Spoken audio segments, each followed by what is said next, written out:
It can get so confusing when it comes to trying to lose weight. There's 1 meal a day, there's keto, there's low carb, there's a carnivore diet, and there's also the no carb diet. Well, there's so many more out there, but I'm going to help you out with telling you what you need to do to lose belly fat. Every Wednesday we release a new video to help you guys out. I chose YouTube as my platform to help as many people in the whole world out with the right information and to direct you along the way. So if you want to support us in our mission, like, comment, share, and subscribe to our channel. So losing weight, or should I say, losing fat, can be so confusing. There are so many things out there. Like I mentioned before, there's a keto, low carb, intermittent fasting, 1 meal a day. Those are just a handful of the things out there that could confuse you. Now as a beginner, you're probably thinking, which one of these are going to work well for me? And all I can say is, well, know the basics first. Because as a beginner, it's very, very tempting to chase the shiny ball. Try not to chase shiny balls for now and follow through with the method that I'm going to teach you today. So I'm not just telling you as a health professional and a personal trainer, but I'm also teaching you from my mistakes. When I first started this 11 years ago, content out there was actually very limited, and also saying that the knowledge out there was also very limited. Now it's 2021, everything is going to be more advanced, everyone has more access to create content, but not all of it is necessarily correct. So I'm going to focus on teaching you from my mistakes, and then also as myself as a health professional as well. So I have 3 tips for you when it comes to reducing belly fat. And I know today's video was about keto versus low carb versus intermittent fasting. I will get into that. But this is the rule number 1 when it comes to weight loss and fat loss too. This is the caloric deficit. Now you're probably thinking, Sean, you've told me so much about caloric deficit. Why do you have to keep harping on about it? I wonder why. It must be important. The caloric deficit actually goes into saying that you eat less than what your body requires, or eating less than what your body needs before it gains weight. So why is this so important? What about the 1 meal a day? What about the keto? What about low carb and intermittent fasting? You can do all of those things. But if you're in a caloric surplus, which is the opposite of a deficit, you're going to still put on weight and also put on belly fat. So you don't want to be that person who goes, hey, I've done intermittent fasting. It just didn't work for me because I just gained weight. Well, first of all, you gained weight because you're in a caloric surplus, not because of intermittent fasting. So make sure you know where your deficit is and then start to implement these other techniques later on. And I'll go through that later on in the next few steps after this one. Now we're going to talk about the hierarchy of nutrition. Now, I didn't make this graph up, or actually I did. I made this graph up, but also it takes into consideration a lot of scientific things.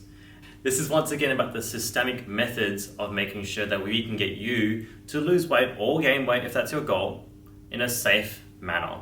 Because if we're going ahead and choosing anything that works, what happens when it stops working? We need to understand what we need to do and change it. So I'm going to show you the hierarchy of when it comes to losing weight and reducing belly fat when it comes to nutrition. So when talking about the hierarchy when it comes to losing weight or decreasing belly fat, we need to follow something along this line here. Now this is what I teach across all my clients and even for something that I do for myself. Now the reason why is because everyone jumps straight up to here when they want the quick fix and supplements, or when they want to go jump into keto, intermittent fasting, low carb, or even the 1 meal a day. The reason why these are going to work for you is because you've just severely decreased your caloric deficit. But then once again, for the person out there who jumps straight to this and says it doesn't work, it's because you never addressed what the foundation was, the caloric deficit. So what we do and teach everyone when it comes to nutrition is, first of all, know what you need to find out from here. Now this would be different for someone who wants to gain weight. For someone who wants to lose weight and lose, say, belly fat, you want to first of all find out what your caloric deficit is. And I don't mean just by cutting out all the food in your day, because it still has to be a sustainable and healthy amount. I need to say that again.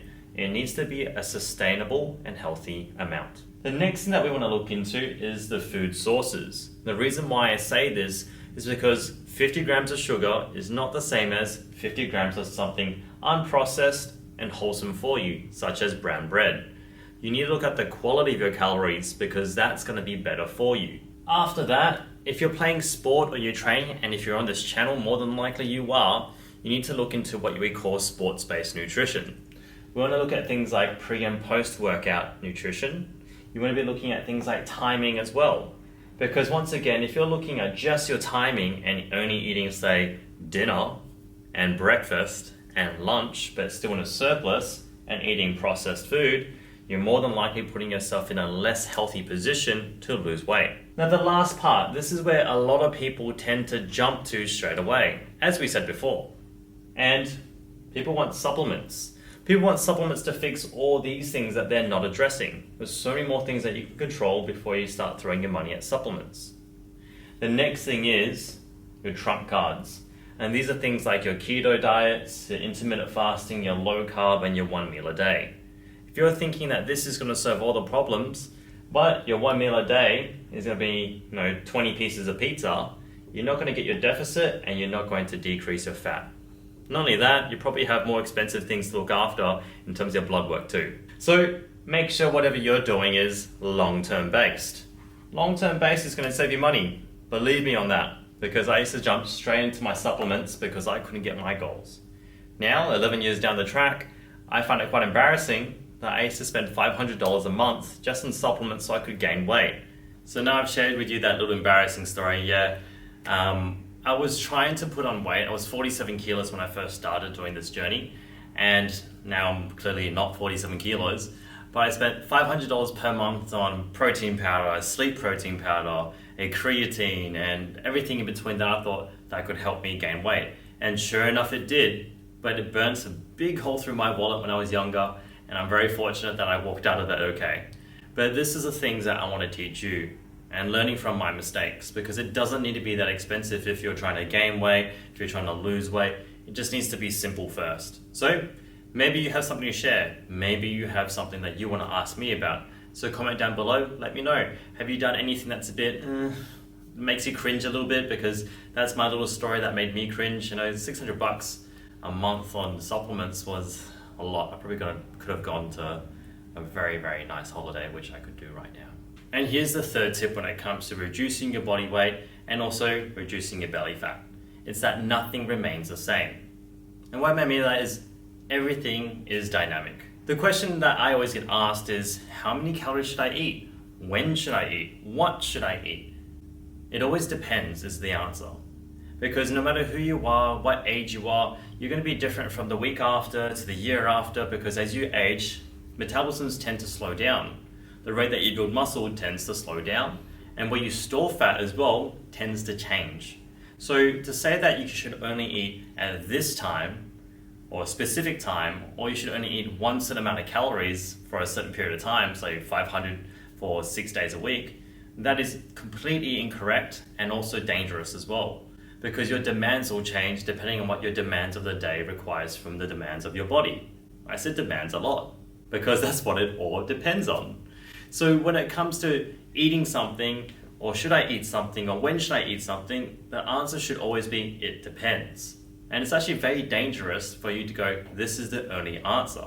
And most professionals that you should meet would actually say that. It should depend on the person, the goal, and also what the context of their lifestyle is. So before we finish, I've got a special offer for you guys. In the next video, we're going to offer you a 5-week training plan for free.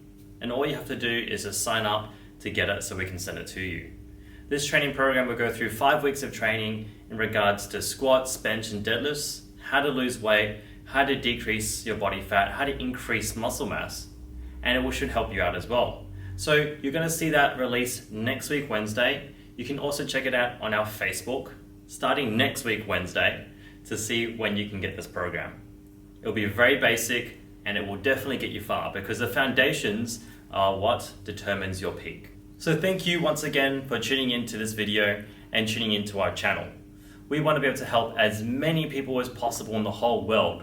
And at the moment of me filming this video, I'm on 91 subscribers. I would love to see that grow, but I want to thank everyone out there who has liked, shared, comment, and especially subscribed to our channel. Our goal is to obviously help as many people as possible. I want to do something completely different from everyone else that I know in this profession. So if you could help me out, that would mean the world to me. Thank you so much. I'm so grateful. And if you can, Once again, share this with a friend that you think would benefit from this. Peace! This is about the systematic